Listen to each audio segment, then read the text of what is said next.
یا اللہ، عشق کی بھٹی میں سلگنے کے لیے کیا میرا وجود کافی نہیں تھا جو تو نے انہیں بھی ساگ میں اتار دیا؟ جس انسان کو عشق ہو جائے تو چوٹ دوسروں کو لگتی ہے، پر درد سے اپنا جسم کرا اٹھتا ہے۔ دوسروں کی چوٹ کا درد سہنا آسان نہیں، لیکن یہاں یہی وجہ ہے کہ یہ جستجو ہر کوئی نہیں کر پاتا، یہ الہاؤ اسی لیے ہر بھٹی میں دہکایا نہیں جاتا کہ جس کا سینہ عشق کی بھٹی بن جائے، اس کی آنکھوں میں کسی دوسرے کی جلن کا احساس کر کے اپنی جلن بھلانا بہت مشکل ہے، اور جو بھول جائے وہ عمر بھر جلتا ہے پر آگ نہیں بجھتی۔ آفاق جس وقت وجدان کے گھر پہنچا وہاں ناشتہ شروع کیا جا رہا تھا۔ مزمل اسے ڈرائنگ روم میں بٹھانے کی بجائے ڈائننگ روم میں لے آیا۔ بیٹھو آفاق، ناشتہ کر لو، عائشہ مصطفیٰ نے اسے دیکھ کر خالی چیئر کی طرف اشارہ کر کے کہا۔ آفاق نے تو شاید دھیان بھی نہ دیا تھا کہ انہوں نے اسے کیا کہا ہے۔ آنٹی، وجدان کہاں ہے؟ اوپر اپنے کمرے میں اسے ہی ناشتے کو بلانے جا رہی تھی۔ پھر غور سے آفاق کی اتری شکل دیکھ کر بولی، تم پریشان لگ رہے ہو، سب خیریت تو ہے؟ آفاق چھپا نہیں پایا، سر نفی میں ہلاتا ہوا آہستگی سے بولا، کل رات کو میری کزن کی ڈیتھ ہو گئی ہے۔ آج ظہر کے وقت اس کا جنازہ ہے۔ ان للہ و ان الیہ راجعون، انہوں نے تعصب سے زیر لب پڑھا۔ جنازے میں شرکت کے لیے میں وجدان کو اپنے ساتھ لینے آیا ہوں۔ آپ ناشتہ تیار رکھیں، میں اسے لے کر آتا ہوں۔ وجدان کے کمرے کا دروازہ پوری طرح سے بند نہیں تھا، اس میں جھری سی بنی ہوئی تھی جس میں سے وہ روشنی چھن کر باہر آ رہی تھی۔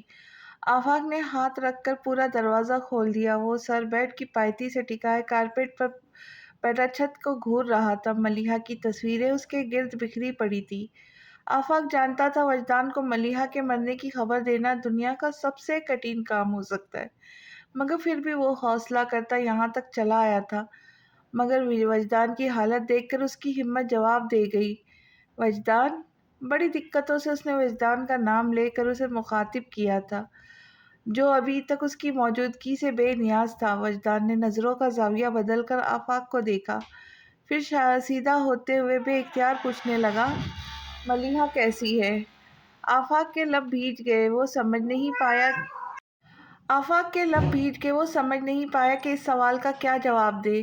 پھر اسے یہی بہتر لگا کہ اس کے سوال کو نظر انداز کر دے۔ اٹھ کر تیار ہو جا وجدان، تمہیں میرے ساتھ چلنا ہے۔ کہاں؟ اگر کہیں وجدان نے اپنے سوال کے نظر انداز ہونے کو محسوس بھی کیا تھا تو جتایا نہیں۔ تم چلو تو یہ بھی پتہ چل جائے گا۔ مجھے ساتھ لے جانا ضروری ہے؟ آفاق سمجھ رہا تھا کہ وہ کمرے سے باہر نہیں جانا چاہتا، اس لیے ٹال مٹول کر رہا ہے، مگر اس کی حالت ایسی تھی کہ وجدان کا خیال کیے بغیر جھنجھلا گیا۔ ضروری نہ ہوتا تو تمہیں لینے نہیں آتا، اور پلیز اب مزید کوئی سوال مت کرنا، میں بہت پریشان ہوں۔ پھر وجدان نے کوئی سوال نہیں کیا اور اسی طرح چلنے کو تیار ہو گیا۔ آفاق ڈرائیو کرتے ہوئے خود میں اتنی ہمت جمع کرتا رہا جس سے وجدان کو خبر کر سکے، مگر الفاظ ہی نہیں مل پائے جن میں اسے وہ ملیحہ کے مرنے کی خبر سناتا۔ وجدان نے بھی کوئی سوال نہیں کیا، گردن جھکائے اپنے ہاتھوں کو دیکھتا چپ بیٹھا رہا۔ گاڑی رک چکی تھی۔ وجدان نے کار کا رکنا محسوس کر کے باہر دیکھا تو چونک گیا، پھر اپنے انداز سے تصدیق کے لیے اس نے بڑے سے لوہے کے سیاہ گیٹ کے بائیں طرف بیلوں سے ڈھکی اس سلور جگمگاتی پلیٹ کو دیکھا جس پر سیاہ روشنائی سے قصر فاروقی کنندہ تھا۔ تم مجھے یہاں کیوں لائے؟ اس نے حیرت سے آفاق کو دیکھا، مگر وہ کوئی جواب دیے بغیر ہی دروازہ کھول کر اتر گیا۔ وجدان کو سمجھنے میں وقت نہیں ہوا کہ آفاق کچھ بولنے سے گریز کرنے کے لیے اسے ایسے بہیو کر رہا ہے۔ آفاق کے اتر جانے کے بعد بھی وہ کار میں بیٹھا رہا تو آفاق آگے سے گھوم کر اس کی طرف آ گیا، اس کے لیے دروازہ کھول دیا۔ وجدان نے دیکھا وہ اس کی طرف دیکھنے سے گریز کر رہا تھا، آنکھوں میں الجھن لی وہ اتر گیا تو آفاق نے دروازہ بند کیا اور اسے اپنے ساتھ آنے کا کہتے ہوئے اندر پتریلی روش پر آگے بڑھ گیا۔ وجدان نے اس کی تقلید میں قصر فاروقی کے اندر قدم رکھا تو اسے حیرت کا ایک جھٹکا اور لگا۔ ایک ہی رات میں قصر فاروقی کا نقشہ بدل گیا تھا۔ رات قصر فاروقی کے در و دیوار سے رنگ و بو کا سیلاب امڑ رہا تھا، لیکن دن کے اجالے میں وہاں ویرانی ڈیرا ڈالے ہوئے تھی۔ رات جن کی خوش گپیوں اور ہنسی کے بیچ کان پڑی آواز سنائی نہیں دے رہی تھی۔ اب وہیں لوگ سایوں کی طرح بے آواز گردش کر رہے تھے، اتحاد سے چل رہے تھے کہ آہٹ بھی سنائی نہیں دے رہی تھی۔ با رونق چہرے بے رونق ہو چکے تھے، ہنستی ہوئی آوازیں سرگوشیوں میں ڈھل گئی تھی۔ تھوڑے تھوڑے وقفے سے قصر فاروقی کے اندرونی حصے سے سسکیوں کی آواز ابھر جاتی اور لان میں بیٹھے کئی مرد چہرہ چھپا کر اپنی آنکھوں کی گوشوں سے نمی سمیٹنے لگتے۔ تھوڑا آگے جا کر وجدان کی نظر اس گوشے پہ پڑی جہاں ٹیبلوں کو ڈھیر کی صورت جمع کر کے ان پر کرسیاں الٹ کر رکھی ہوئی تھی اور ان کے آگے ہی لان کی گھاس پر دری ڈال کر قالین بچھے تھے جس پر چاندنی بچھائے بیٹھے لوگ اپنے ہاتھوں میں سپارے لیے قرآن پاک کی تلاوت کر رہے تھے۔ انہی لوگوں کے درمیان وجدان نے بابا جان کو بیٹھے دیکھا تھا۔ رات کو وجدان نے جب انہیں دیکھا تھا تو وہ سر اٹھائے پر تمکنت انداز میں بڑی شان سے نور الہدا کو لیے اسٹیج کی طرف جا رہے تھے۔ ان کے قدموں کی دھمک محسوس کی جانے والی تھی جب وہ خاص انداز میں گردن کو اٹھا کر بے تاثیر نظر سے کسی کو دیکھتے تو بیچارہ بلا وجہ ہی مرعوب ہو جاتا، مگر اب تو ان کی گردن اس قدر جھکی ہوئی تھی کہ تھوڑی سینے کو پہنچی ہوئی تھی۔ کمر میں خم ڈالے بیٹھ کر ان کے دونوں شانے آگے کو ڈھلک چکے تھے۔ ہمیشہ بے تاثیر رہنے والی ان آنکھوں میں بے بسی انتہا کو پہنچ رہی تھی۔ وہ رو نہیں رہے تھے، پھر بھی وجدان نے اندازہ لگایا کہ اب تک کی عمر میں بچا کر رکھے آثار آنسو وہ کل رات کو بہا چکے ہیں۔ آخر ایسی کیا واردات ہوئی ہے؟ اس نے حیرت سے سوچا اور اگلے ہی پل اس کی حیرت کہیں گنا بڑھ گئی۔ نور الہدا بابا جان کے پاس آئے اور گھٹنا ٹکا کر بیٹھتے ہوئے سرگوشی میں ان سے کچھ کہنے لگے۔ وہ ابھی بھی رات والے کپڑوں میں تھے مگر اب ان کی سوٹ کی حالت خراب ہو چکی تھی۔ اس ابتری کے باوجود ان کے چہرے پہ کوئی تاثیر نہیں تھا، پھر بھی وجدان نے ان کے وجود سے لپٹے کسی دکھ کو محسوس کر لیا تھا اور اس احساس کے ساتھ ہی اس نے حیرت سے سوچا، کل ہی تو ہادی بھائی کو منچائی ہستی کا ساتھ ملا ہے، کم از کم آج تو انہیں اس حال میں نہیں ہونا چاہیے۔ تبھی چلتے چلتے وجدان کو ٹھوکر لگی، وہ لڑکھڑا کر گھٹنوں کے بل گر پڑا، مگر فوراً ہی ایک ہاتھ زمین پر رکھ کر سنبھلتے ہوئے اس نے اٹھنا چاہا، پر اچانک ہی اس کا جسم جیسے پتھر کا ہو گیا تھا۔ سنبھل کر اٹھتے ہوئے اس نے سامنے دیکھا تو اس کی نظر چارپائی پر سفید کفن میں لپٹی ملیحہ کے بے جان چہرے پہ پڑی۔ وہ پتھر کیسے نہ ہوتا؟ اس نے زور لگا کر سینے میں اٹکی سانس کو اندر کھینچنا چاہا۔ اس پر کھانسی کا دورہ پڑ گیا۔ کھانستے کھانستے اپنے بازو پر کسی کا ہاتھ محسوس کر کے اس نے گردن موڑ کر دیکھا تو آفاق اس کے پاس تھا۔ آفاق آہستگی سے کہنے لگا، کل تمہارے جانے کے بعد اچانک ہی ملیحہ کی حالت بگڑ گئی، وہ بے ہوش ہو گئی تھی۔ ہم اسے فوراً ہی ہسپتال لے کر گئے مگر اس نے راستے میں ہی دم توڑ دیا۔ وہ اب کھانس نہیں رہا تھا بلکہ یوں آفاق کو دیکھ رہا تھا جیسے اس کی زبان سے نکلے لفظ اس کے لیے نامانوس ہو۔ آفاق نے اس کا چہرہ دیکھا، پھر اپنے بازو اس کے کندھے پہ پھیلا کر دوسرے ہاتھ سے اس کا ہاتھ تھامتے ہوئے ٹھہر ٹھہر کے بہت واضح الفاظ میں بولا، ملیحہ مر چکی ہے وجدان۔ اور اسی دن اسی پل وجدان بھی مر گیا۔ بھائی صاحب، جنازے کا وقت ہو رہا ہے، اب میت اٹھانے کی اجازت دے دیجیے۔ بس ایک منیر حسین ہی تھے جو نہ جانے کیسے خود کو سنبھالے ہوئے تھے، باقی بڑے ماموں کی حالت بھی بابا جان سے مختلف نہیں تھی۔ بابا جان کا ضبط چور چور ہو گیا۔ میری بیٹی کو مجھ سے جدا نہ کرو منیر حسین۔ بیٹی تو کب کی جدا ہو گئی صاحب، اب تو بس خاک کا پتلا بچا ہے جسے خاک میں لوٹانا ہے، انہوں نے ایک ٹھنڈی سانس بھر کر کہا۔ عورتیں لاؤنج کے کارپیٹ پہ چاندنیاں بچھائے سپارے پڑھ رہی تھی۔ آفاق نے صوفے کے پاس رک کر آہستہ سے سمیرہ کو آواز دی، تم سب آ کر آخری بار ملیحہ کا چہرہ دیکھ لو، پھر تھوڑی دیر میں اسے مسجد لے جائیں گی۔ اس کی آنکھیں چھلکنے کو بے تاب ہوئی مگر وہ پلکیں جھپک کر آنسوؤں کا راستہ روکتی سر ہلا کر واپس پلٹ گئی۔ جنازے کو تو اٹھنا ہی تھا مگر وہ اٹھ رہا ہے، یہ سن کر کوہرام مچ گیا۔ ملیحہ کو زندگی میں تو سکون نہیں ملا لیکن مر کے اس کے چہرے پر سکون ہی سکون تھا۔ وجدان نے سر اٹھا کر نور الہدا کو دیکھا جو اچانک ہی بہت بے چین سے ہو گئے تھے۔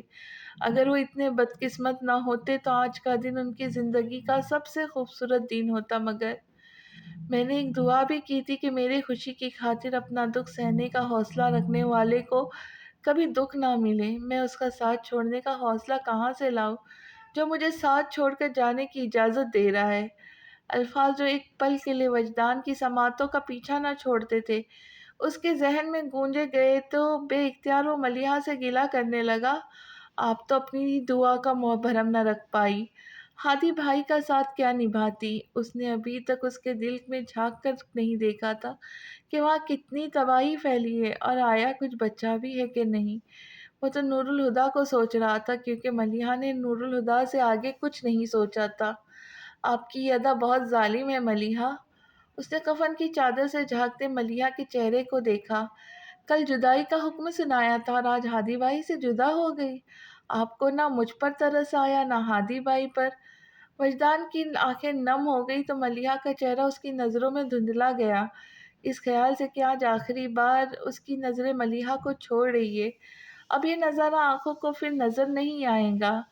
کاش وہ کہیں سے آ جائے، ایک بار سہی، آخری بار سہی، میں اسے جی بھر کر دیکھ تو لوں۔ اب ایک عمر اس کے بغیر گزارنی ہے، کوئی تو سہارا ہو۔ ملیحہ کو جی بھر کر دیکھنے کی خواہش پر اس کے وجدان سے کہے آخری الفاظ وجدان کو یاد آ کر بے چین کر گئے۔ کیا وہ بھی اسی وقت اسی طرح تڑپی ہوں گی جیسے آج میں تڑپ رہا ہوں؟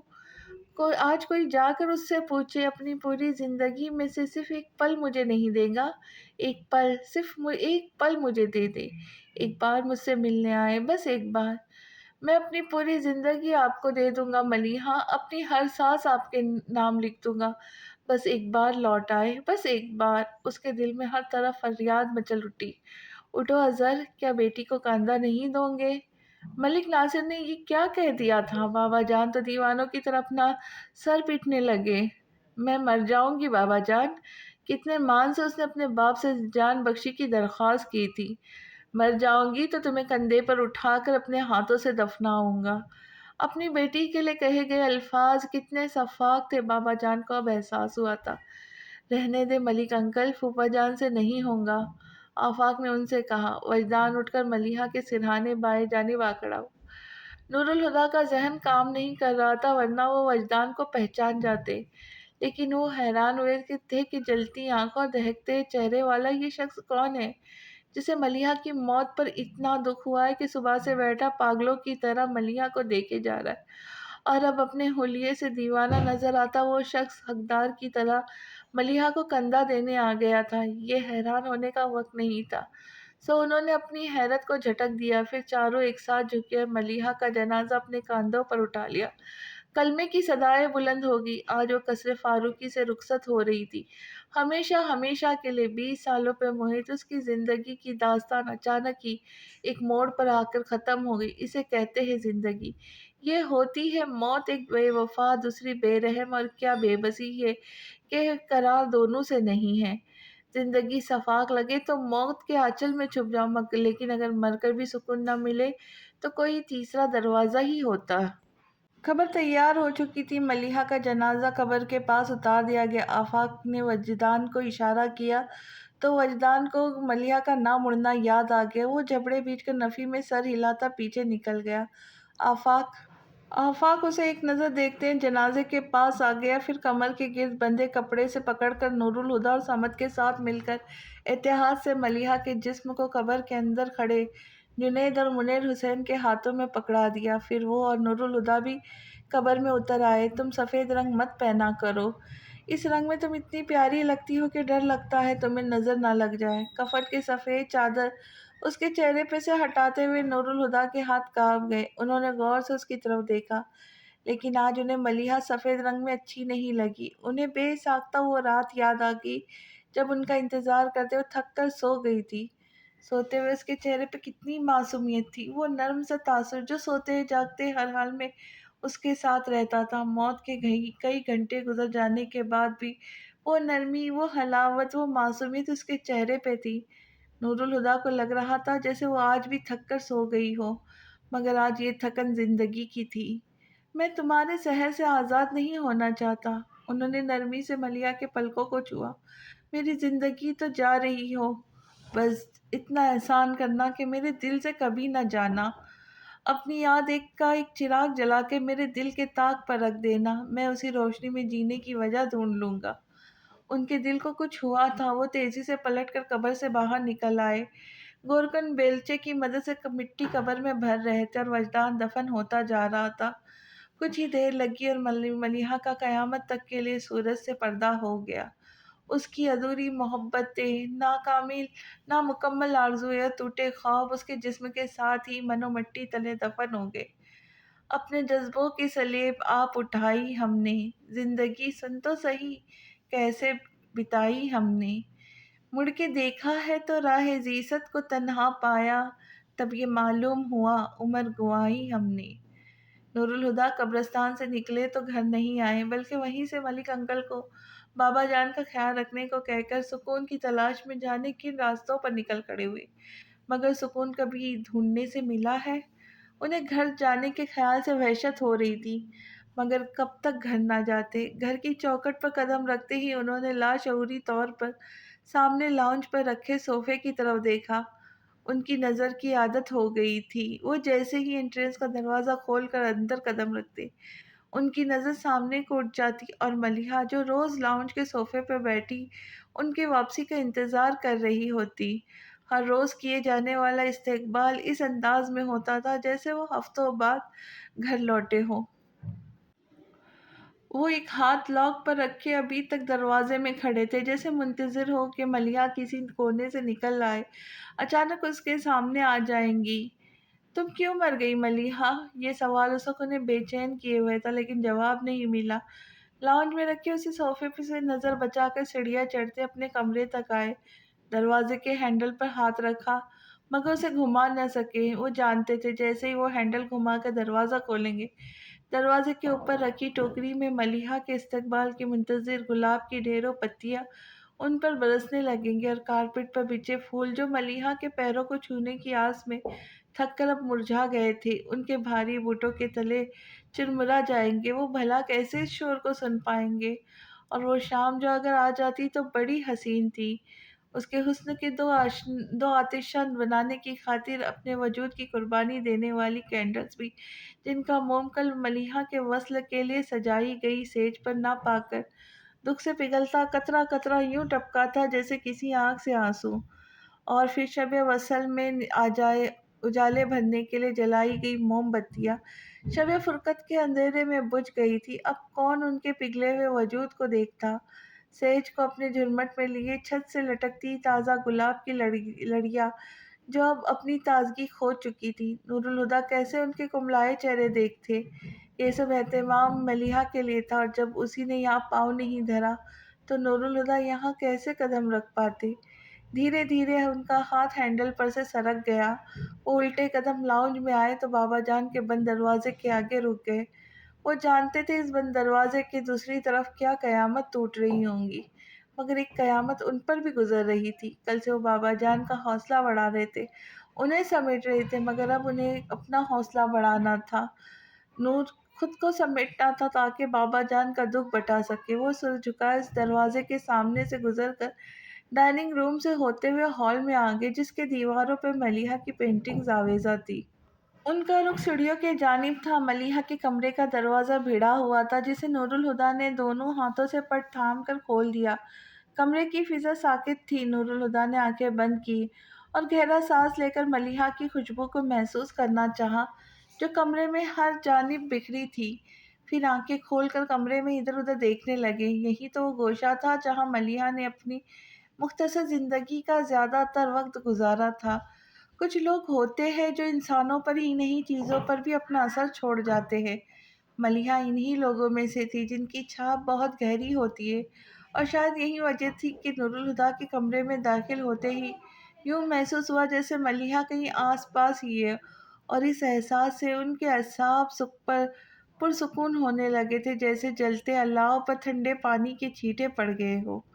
نور الہدیٰ نے اٹھ کر بالکنی کا دروازہ کھول دیا۔ ایک سرد ہوا کا جھونکا نور الہدیٰ سے ٹکراتا ہوا آگے نکل گیا۔ انہوں نے سر اٹھا کر آسمان کو دیکھا جہاں 14ویں کی چاند جگمگا رہا تھا۔ وہ جانتے تھے ملیحہ چاندنی راتوں کی دیوانی تھی، خاص طور پر 14ویں کے چاند سے اسے عشق تھا۔ 14ویں کے چاند کی خوب چمکتی چاندنی میں وہ کمرے میں بند ہونے کی بجائے جھولے میں آ کے لیٹ جاتی اور چاند کو محویت سے دیکھتے دیکھتے سویا کرتی تھی۔ آج اسے نہ پا کر چاند نے کیا سوچا ہوگا؟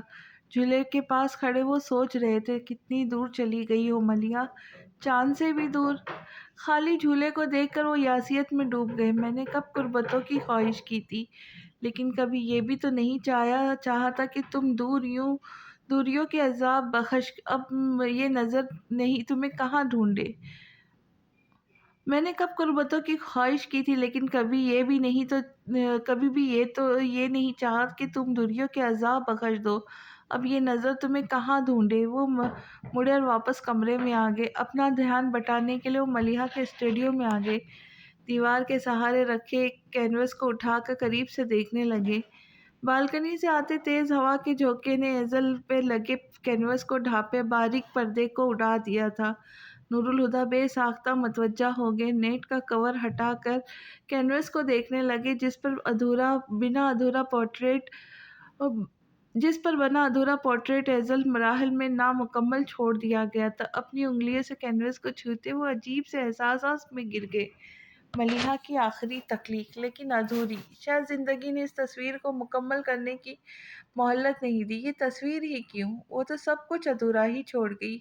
اتنے اچانک رخت سفر باندھا کہ یقین ہی نہیں آ رہا۔ وہ پورٹریٹ کو دیکھتے ہوئے سوچ رہے تھے کہ اچانک کسی چیز نے انہیں چونکا دیا۔ وہ غور سے پورٹریٹ کو دیکھنے لگے۔ انہیں احساس ہوا کہ یہ چہرہ تصوراتی نہیں ہے، بلکہ اس کے نقوش مانوس لگ رہے تھے، مگر اتنے مبہم تھے کہ نور الہدیٰ پہچان نہیں پائے۔ لیکن انہیں یقین تھا کہ وہ اس چہرے کو دیکھ چکے ہیں۔ کہاں؟ انہیں کوشش کے باوجود یاد نہیں آیا تو اس احساس کو جھٹک کر وہاں سے ہٹ گئے اور چلتے ہوئے بیڈ پر آ کر بیٹھ گئے۔ پھر یوں ہی ٹانگ لٹکائے وہ پیچھے کو لیٹ گئے۔ نور الہدیٰ نے حساب لگایا، بے یقینی کی اس کیفیت کو جھیلتے ہوئے 24 گھنٹے گزر گئے تھے، جبکہ انہیں لگ رہا تھا کہ بس اگلے ہی پل جان جسم سے نکل جائیں گی۔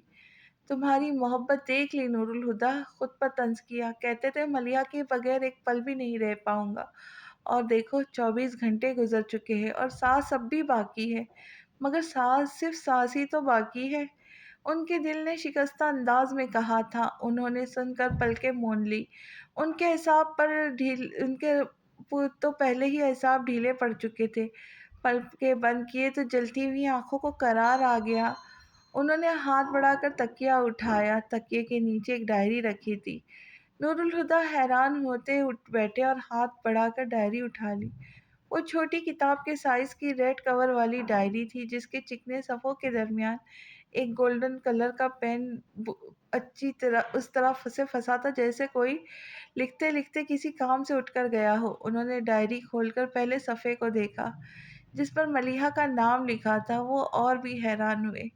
ملیحہ ڈائری لکھا کرتی تھی؟ یہ بات نور الہدیٰ کے لیے نئی تھی۔ انہیں کبھی بھی ملیحہ کی اس عادت کے بارے میں پتہ نہیں چل سکا، بلکہ یہ بات تو کسی کے بھی علم میں نہیں تھی، شاید بابا جان کے علم میں بھی نہیں۔ ایک تجسس ہوا کہ وہ اس ڈائری میں کیا لکھتی تھی، دیکھنا تو چاہیے۔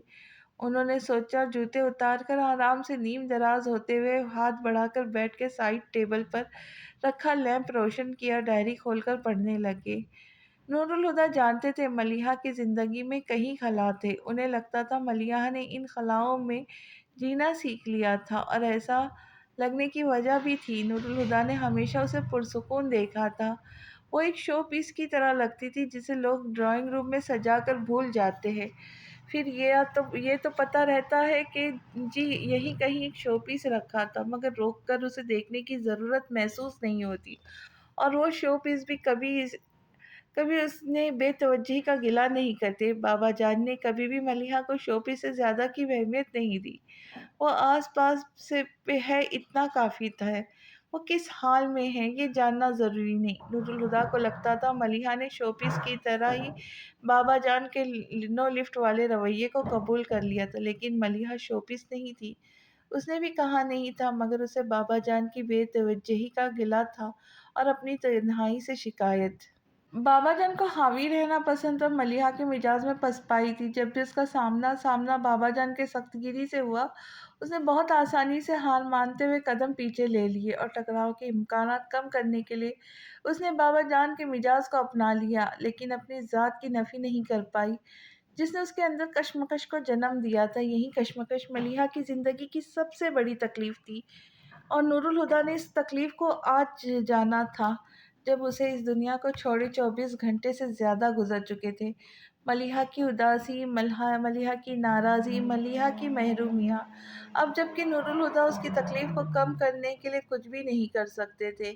ملیحہ کی ڈائری کو پڑھ کر نور الہدیٰ کو ملیحہ کی گھٹن کا احساس ہو رہا تھا، لیکن قدرت اچانک ہی ملیحہ پر مہربان ہو گئی، اور وہ جو ٹھنڈی ہوا کے جھونکے کے لیے ترستی تھی، اس کی زندگی میں ایک سے دو روزے نہ کھلے تھے، ایک نور الہدیٰ فاروقی، دوسرا وجدان فاروقی۔ نور الہدیٰ اس نام کو پڑھ کر حیران رہ گئے۔ انہیں تو کبھی احساس بھی نہیں ہوا تھا کہ ملیحہ کی زندگی میں کوئی اور بھی ہے۔ یہ شخص مجھ سے سب کروا لے گا، جو بھی میں کرنا نہیں چاہتی، جسے کرنے کی مجھ میں ہمت نہیں۔ مجھے لگتا ہے میں دائرے میں قید ہو گئی ہوں، جس بھی راستے پہ قدم بڑھاؤں گی اس کے آخری سرے پہ وجدان کو ہی کھڑا پاؤں گی۔ ملیحہ کبھی کسی کے لیے بے اختیار بھی ہوئی تھی؟ نور الہدیٰ کو یقین ہی نہیں آیا۔ اگر ملیحہ کے آگے آگہی کا پل نور الہدیٰ پر حیرتوں کا پہاڑ توڑ گیا۔ نور الہدیٰ کے لیے ایک لفظ میں حیرتوں کا جہاں آباد تھا۔ وہ بے اختیار ہی صفحے پلٹتے چلے گئے، آنکھیں تحیر سے پھیل گئی۔ مگر وہ فون کال؟ وہ رک گئے۔ آگے صفحہ سادے تھے، نہ کبھی ہوئے ہوتے، نہ بھی ہوتے تو نور الہدیٰ میں اب یہ ہمت نہیں بچی تھی۔ ڈائری ان کے ہاتھ سے چھوٹ کر بیڈ پر جا گری۔ انہیں ایک دم سے ہوا میں آکسیجن کی کمی کا احساس ہوا۔ وہ اٹھ کر بالکنی میں آ گئے۔ تو کیا ملیحہ وجدان سے محبت کرتی تھی؟ نور الہدیٰ نے تھک کر بالکنی کے گرل سے ٹیک لگائی اور سر جھکا کر بائیں کندھے سے ذرا نیچے اپنی شرٹ پر کاجل کے اس نشان کو دیکھا جو ملیحہ کی آنکھوں سے بہہ کر ان کی شرٹ میں جذب ہو گیا تھا۔ ان کے دماغ میں چھائی دھند چھٹنے لگی۔ دھیرے دھیرے اس نشان پر انگلیاں پھیرتے ان کا ذہن بہت تیزی سے تانے بانے جوڑ رہا تھا۔ ایگزیبیشن کی رات ملیحہ نے بابا سے وجدان کا ذکر کیا تھا اور ان کی ناراضی کا اظہار پر اس نے کھل کر وجدان سے محبت کا اعتراف کیا، تو بابا جان نے اس پر نور الہدیٰ کے ساتھ شادی کرنے کا فیصلہ مسلط کر دیا۔ بے شک وہ اس بارے میں نور الہدیٰ کا عندیہ بہت پہلے لے چکے تھے، لیکن ملیحہ کو یہ فیصلہ سزا کی صورت سنایا گیا تھا۔ اب نور الہدیٰ کی سمجھ میں آ رہا تھا کہ بابا جان نے صرف 3 دن کے وقفے سے تاریخ کیوں طے کی تھی۔ وہ ملیحہ کو موقع نہیں دینا چاہتے تھے، لیکن ملیحہ نے کسی موقع کا انتظار نہیں کیا۔ وہ زندگی میں پہلی بار بابا جان سے اختلاف کی جرات کرتے ہوئے وجدان سے ملنے جا پہنچی۔ اگر وجدان اس دن اسے مل جاتا، اس کا ساتھ دینے کو تیار بھی ہوتا، تو باپ بیٹی کے بیچ سرد جنگ کا آغاز ہو جاتا۔ اس جنگ میں جیت کس کی ہوتی، کہنا مشکل ہے، لیکن پھر ملیحہ کسی قیمت پر وجدان سے دستبردار نہیں ہوتی۔ لیکن وہ وجدان سے نہیں مل پائی، اور جب گھر آئی تو سب رشتہ دار اس کی منگنی میں شرکت کے لیے آ پہنچے تھے۔ ملیحہ کے پاس فرار کا کوئی راستہ نہیں بچا تھا۔ کتنی عجیب بات ہے، وہ جو ساری عمر خود پر جبر کر کے جان سے بلا مقابلہ ہار مانتی آئی تھی، پہلی بار اپنے دل کی آواز پر لبیک کہتے ہوئے ان کے فیصلے کے مخالف آ کر کھڑی ہوئی تھی۔ لیکن قسمت نے اسے اسی فیصلے کو قبول کرنے پہ مجبور کر دیا تھا۔ مگر اس رات وہ فون کس کا تھا؟ نور الہدیٰ سوچنے لگے، اور سوچتے سوچتے ان کے ذہن میں جھماکا ہوا۔ میں آپ سے یہ نہیں کہوں گا کہ ملیحہ کو خوش رکھیے گا، کیونکہ میں جانتا ہوں ان کا خیال رکھے بغیر آپ رہ ہی نہیں سکتے۔ انہیں وہ لڑکا یاد آیا جس نے شادی کی رات اسٹیج پر آ کے انہیں مبارکباد دی۔ نور الہدیٰ سوچنے لگے، انہیں ہادی بھائی کہہ کے پکارنے والا اجنبی کون تھا جو انہیں اتنی گہرائی سے جانتا تھا؟ نور الہدیٰ کو وہیں یاد آ گیا کہ یہ وہی لڑکا تھا جس نے ملیحہ کے جنازے میں شرکت کی تھی۔ سب لوگ کندھا بدل کے ہٹتے جا رہے تھے، مگر وہ شخص تمام راستہ ملیحہ کی میت کو کندھے پہ اٹھائے چلتا رہا۔ جب ملیحہ کی تدفین مکمل ہو چکی تو انہوں نے آفاق کو کہتے سنا، کیا تم یہاں کچھ دیر ٹھہرنا چاہو گے؟ اس نے کہا، مجھے روح سے غرض تھی اور یہاں جسم رکھا ہے، ٹھہر کر کیا کروں گا؟ آؤ آفاق، اب یہاں سے چلنا چاہیے۔ وہ کون ہو سکتا ہے جسے ملیحہ کے مرنے پر اتنا دکھ ہوا تھا؟ اچانک ہی ان کے ذہن میں ایک جھماکا ہوا۔ وہ تیزی سے چلتے ایزل کے سامنے آ گئے۔ اپنی یادداشت میں محفوظ چہرے کو نور الہدیٰ نے